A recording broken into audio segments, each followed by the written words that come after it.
El azote de la corrupción para desviar la atención pública ha encontrado un aliado real e invalorable en la inseguridad ciudadana. Eso se comprobó en la violencia infiltrada en la última protesta social y en la creciente inseguridad que genera la delincuencia común, hasta el punto que Fernando Carrión, experto en seguridad, afirmó lo siguiente. Se me viene a la cabeza con la pregunta es del proceso electoral que ya se avecina. Ya tenemos la fecha en febrero de las próximas elecciones y me da la impresión que el principal elector en este año va a ser la violencia. Y yo creo que ahí las ofertas van a ser justamente de mano dura, porque eso es lo que demanda la población, es lo que demanda la víctima. Pero ¿qué es lo que ha acontecido? Conozco muchos casos de Centroamérica donde las tasas de homicidios se fueron para arriba y se ofreció mano dura. ¿Qué es lo que ocurrió? Siguió creciendo la violencia. Salió las Fuerzas Armadas a la calle, se incrementaron las penas, esta cosa que se llama el populismo penal, pero en la práctica la violencia no se detuvo. Cintia Viteri, alcaldesa de Guayaquil, buen día, bienvenida a Contacto Directo. Buen día y gracias por la invitación, Alfredo. La creciente inseguridad ciudadana con delitos atroces, microtráfico y violencia generalizada en campos y ciudades, ¿ha llevado al país a un punto de quiebre? Totalmente, y esto se acrecienta por un sistema que fue construido ladrillo a ladrillo durante el gobierno anterior, de protección al delincuente e indefensión de la víctima. ¿Por qué cree que un policía, por ejemplo, no dispara cuando tiene que elegir entre la víctima y el victimario? Porque en su cabeza está el deber o la cárcel, el deber o la cárcel, y en esos pocos segundos muere la víctima.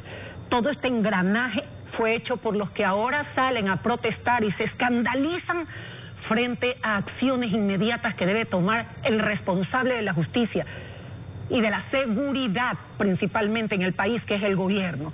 Se escandalizan quienes hicieron todo este marco legal a través del cual abrieron las fronteras y entraron justos y pecadores, desalmaron a los inocentes y dejaron armados a los delincuentes, le quitaron al juez la posibilidad de tomar en cuenta las prisiones anteriores, es decir, el pasado judicial del delincuente para juzgarlo cuando fue nuevamente aprehendido. Le quitaron la venda a la justicia y la balanza al juez. Todo esto sucedió en los meses del anterior gobierno, ratificando además el año sin sentencia, lo cual hace que en este país la máxima pena sea de 1 año para cualquier tipo de delitos.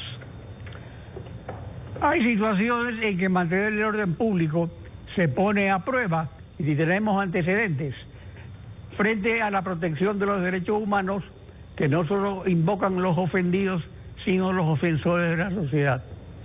El mundo da vueltas y revueltas, pero recordemos lo que dijo como gobernador del Guayas Jaime Nebot a 75 años. Tenéis el respaldo moral, legal y económico del gobierno. Salir a usar esas armas de fuego. Hacedlo con el límite que la ley señala. Usad esas armas sobre todo en los casos de estricta necesidad, con la proporcionalidad que tiene que haber entre la agresión y la represión. Pero usad las armas porque están facultados para ello. Que los agentes de policía usen armas de fuego ¿es compatible con el uso progresivo de la fuerza? ¿Tuvo resultados positivos el gobernador Nebot? Absolutamente que es compatible, Alfredo, y le digo por lo siguiente. ¿Cuántas horas estuvo Diana amenazada por un criminal, ella embarazada, el criminal armado y la duda policial ante disparar o no al criminal? ¿Cuántas horas? ¿Qué es lo que tenemos que esperar para reaccionar? ¿Que pasen asimismo 35 años para volvernos a encontrar en la misma situación que antes? ¿Que se sigan perdiendo vidas y caigan como piezas de dominó los inocentes y los delincuentes están en las calles sin ninguna restricción, temor? Y es más, protegidos porque se impide ver el rostro de muchos cuando son aprehendidos. ¿De qué lado estamos? ¿O estamos con la delincuencia o estamos con la sociedad? El reglamento del uso adecuado de la fuerza, expedido el 10 de julio de 2014 por el Ministerio del Interior, detalla cómo debe actuar la policía para reducir la inseguridad de los ciudadanos. Según dicho reglamento, artículo 14, el uso de armas de fuego con munición letal se realizará solo en defensa propia o de otras personas en caso de peligro actual, real e inminente de lesiones graves o de muerte, o con el propósito de evitar la comisión de un delito particularmente grave que entrañe una seria amenaza a la vida. Su respaldo al uso de armas letales por la policía, ¿cómo se controlará? ¿Cómo se controlará? O sea que ahora tenemos que pensar en cómo protegemos nuevamente al delincuente y no a la víctima. Hay que ir a la calle. Para proteger también al policía, o sea, es importante establecer, digamos... Absolutamente, Alfredo. ¿Por qué cree que los policías tardan en responder cuando existe una víctima en peligro? Porque ellos saben que inmediatamente serán los juzgados, porque saben que van a tener que dejar su familia, porque saben que los van a encarcelar. Hace poco cambiaron las leyes en la Asamblea Nacional. Ahora un policía puede defenderse en libertad y ya no pasar como el agente del GOE, que pasó casi año y medio encerrado tratando de defender su inocencia por haber usado el arma en el ejercicio de sus funciones. Si estamos acorralando a la policía, si desarmamos a los inocentes, si un delincuente tiene la libertad de darle 4 tiros a una mujer en el piso porque sabe que nadie va a intervenir, entonces la sociedad está haciendo las cosas mal. Entonces el gobierno está haciendo las cosas mal y hay que rectificar, hay que proteger a la fuerza pública cuando actúa en beneficio de la sociedad, cuando elige a la víctima en vez de su libertad o el delincuente, hay que protegerlos. Hay que lograr que en cada municipio hagamos lo que hicimos aquí en Guayaquil. ¿Necesitan armas? También estamos dispuestos a darles armas. ¿Querían carros? Tomen carros. ¿Necesitan motos? Tomen motos. ¿Necesitan botones de seguridad? Ahí están los botones de seguridad. ¿Necesitan una central de llamadas de emergencia de última tecnología? Ahí está la central de llamadas de emergencia de última tecnología. Aquí en esta vorágine donde se ha diezmado a la población por parte de propios y extraños, no caben ni luchas de egos ni luchas políticas. Lo único que cabe es unirnos como sociedad para defender a los más débiles. Y si para eso tenemos que tener, además, Alfredo, abogados que puedan defender a quienes el sistema les negó justicia, como las viudas, como a los huérfanos, como a las víctimas de asalto, secuestro, violación y robo o violencia intrafamiliar, el municipio también lo va a hacer.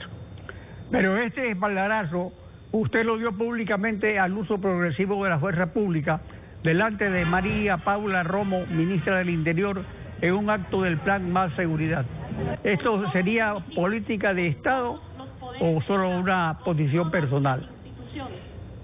Política de Estado debería ser el perseguir al delincuente y eliminar todas las leyes que a favor de ellos hicieron. Eso debería ser una política de Estado. Política de Estado es dar recursos a la policía y personal para que manejen los vehículos que se les da, que les den personal para que manejen las motos que se les da. Nosotros en el municipio nos hacemos cargo hasta de la gasolina de los vehículos y motos que van a manejar la policía dentro del Plan Más Seguridad. Eso después de la campaña presidencial, usted se entrevistó con Ledín Moreno, especialmente para el combate al microtráfico, que se ha convertido en un detonante de todo este infierno que se vive actualmente de la inseguridad. ¿Qué hay de la lucha contra el microtráfico? Lo que se nota es que ha progresado el microtráfico, no la lucha contra el microtráfico. Absolutamente de acuerdo con usted. Las mafias internacionales, el crimen organizado, el crimen de esquina, el robo, el arranche, todo esto tiene un origen. De repente el gobierno anterior, lamentablemente, y este gobierno no lo ha cambiado, le puso gramaje a la vida. Es decir, ¿cuántos gramos cuesta tu vida? Y a través de eso se empezó a consumir libremente droga y libremente también a asesinar, a robar y a secuestrar para tener los recursos para conseguir esa droga. Este es un sistema organizado, Alfredo. Recuerde que además de esto, también dejaron fuera a los jóvenes de la universidad y no tenían posibilidad ni de estudiar ni de trabajar, y sobre todo los más pobres. Los rodearon de droga y los dejaron frente a una justicia desarmada, que no puede actuar porque las leyes las tienen del cuello. Todo esto fue un plan esquemáticamente elaborado para que el país enfrente el caos que está viviendo ahora. Y este gobierno tuvo la oportunidad de cambiar esas leyes, tuvo la oportunidad a través de consulta popular de quitar el año sin sentencia, para que los jueces puedan tener más tiempo para juzgar a delitos graves que en un año no pueden investigar. Aquí todo lo que se premia en este momento o lo que se ve en este momento es la libertad con que matan, asesinan, violan y roban. Me recuerda aquella frase del poeta cuando decía que en tiempos de bárbaras naciones de las cruces colgaban los ladrones, y ahora en el siglo de las luces del cuello de los ladrones cuelgan las cruces. Cintia Viteri, alcaldesa de Guayaquil, gracias por acompañarnos en Contacto Directo. Gracias a ustedes por la invitación.